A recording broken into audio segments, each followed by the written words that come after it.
ખબર નહીં પણ આ વરસાદને શું થયું હોય, કારણ કે અત્યારે તમે જુઓ તો ઠંડીની મોસમ એટલે કે ભર શિયાળે આવું માવઠું થાય એટલે ખરેખર અજુગતું જ લાગે.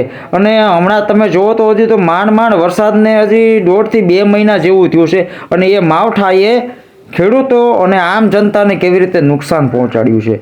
અને હાલમાં તમે જુઓ આજના દિવસમાં, આજની તારીખમાં વાતાવરણ આખું ચેન્જ થઈ ગયું છે, વાતાવરણ આખો પલટો મારી ગયો છે, અને તમે ઠેકાણે વરસાદ વરસી રહ્યો છે. એમાંય ખાસ કરીને તમે જુઓ અત્યારે આ રાજકોટમાં અમારે ભૂકા કાઢે એવો વરસાદ અત્યારે આવ્યો છે. પરંતુ કહેવાની વાત એ છે કે આવી ઋતુ છે ને એ બેવડાઈ ગઈ છે. શિયાળે ઠંડી પડવી જોઈએ બરાબર, એના બદલામાં તમે અત્યારે જુઓ ને ભાઈ તો વરસાદ વરસી રહ્યો છે. બસ એવું જોતા તેવું લાગે કળજુગ હવે કાંઈ દૂર નથી, ખૂબ ભેળાઈ જ ગયો છે. અને લગભગ મોસ્ટ ઓફલી જે હવામાન ખાતાની આગાહી હતી ને ભાઈ એ મુજબ આ તારીખોમાં વરસાદ લગભગ છૂટો છવાયો વરસાદ છે ને એ બધી જગ્યાએ ઓલમોસ્ટ છે જ.